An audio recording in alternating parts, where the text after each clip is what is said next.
அண்மைச் செய்தி. தெருநாய்கள் விவகாரத்தில் மாநில அரசுகளுக்கு உச்சநீதிமன்றம் எச்சரிக்கை விடுத்திருக்கிறது.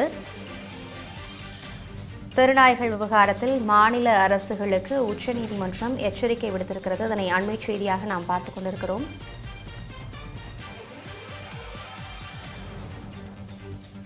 ஒவ்வொரு நாய்க்கடி சம்பவத்திற்கும் மாநில அரசுகள் இழப்பீடு செலுத்த வேண்டியது இருக்கும் என உச்சநீதிமன்றம் எச்சரிக்கை தெரிவித்திருக்கிறது. தெருநாய்களுக்கு உணவு அளிப்பவர்கள் பதில் கூற வேண்டியிருக்கும் எனவும் உச்சநீதிமன்றம் தெரிவித்திருக்கிறது. இதுகுறித்த கூடுதல் விவரங்களோடு இணைகிறார் நமது மூத்த துணை ஆசிரியர் ஜோ மகேஸ்வரன். தெருநாய்கள் விவகாரத்தில் மாநிலங்களுக்கு உச்சநீதிமன்றம் எச்சரிக்கை விடுத்திருக்கிறது. என்னென்ன மாதிரியான எச்சரிக்கை இதில் இடம்பெற்றிருக்கிறது குறித்த முழு விவரங்களை வழங்கலாம்.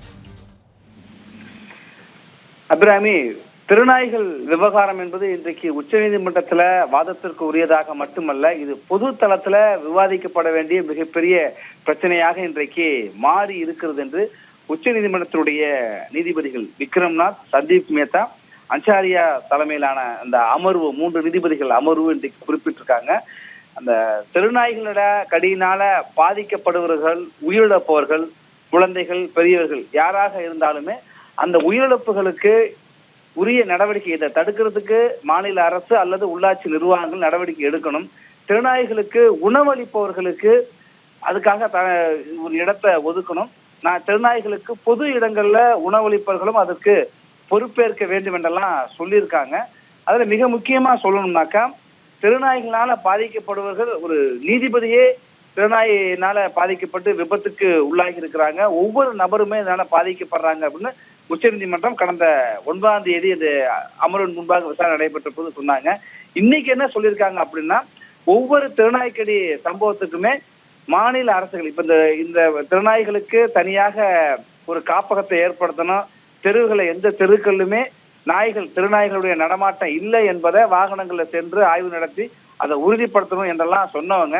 இதையெல்லாம் மாநில அரசும் அல்லது உள்ளாட்சி அமைப்புகள் செய்ய தவறினாக ஒவ்வொரு திருநாய்களால பாதிக்கப்படுற, திருநாய் கடியினால பாதிக்கப்படுற அல்லது அவர்களுக்கு காயம் ஏற்பட்டாலோ, ரேபிஸ் போன்ற நோய் பாதிப்பு ஏற்பட்டாலோ, உயிரிழப்புகள் ஏற்பட்டாலோ, அது ஒவ்வொன்றுக்குமே, ஒவ்வொரு பாதிப்புக்குமே மாநில அரசு இழப்பீடை கொடுப்பதற்கான அந்த இழப்பீட்டுக்கான நிர்ணயத்தை நாங்கள் செய்ய வேண்டிய நேரிடும். மாநில அரசு அதுக்கு இழப்பீடு கொடுக்க நேரிடும். அதற்கான உத்தரவு கொடுக்கிற அளவுக்கு இது ரொம்ப தீவிரமான ஒன்றாக இருக்கு. அதே நேரத்துல திருநாய்களுக்கு உணவு அளிப்பவர்களுக்கும் அதுல பொறுப்பு இருக்கு. அவர்களும் இதுல இந்த பாதிப்புகளுக்கு பொறுப்பேற்க வேண்டிய ஒரு சூழல் ஏற்பட்டிருக்கு அப்படின்னு சொல்றாங்க. கடந்த ஆண்டு ஜூலை மாதம் டெல்லி உயர்நீதிமன்றம் திருநாய்களுக்கு தனியாக காப்பகங்களை அமைக்க வேண்டும் என்று உத்தரவிட்டது. அதை தொடர்ந்து தாமாக முன்வந்து உச்சநீதிமன்றத்தில் இந்த வழக்கானது கொண்டு செல்லப்படுறப்ப இது குறித்து உரிய நடவடிக்கைகள் எடுக்க வேண்டும் என்று மாநில அரசுகளுக்கு ஒரு உரிய உத்தரவை போட்டாங்க.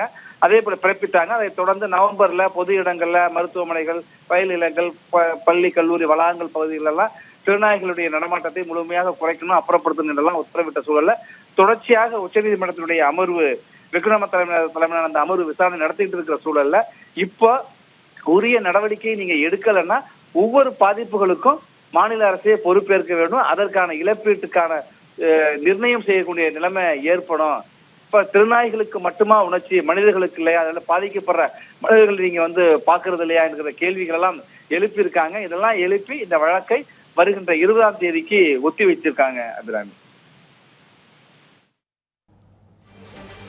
கூடுதல் தகவல்களை வழங்கியமைக்கு நன்றி சார்.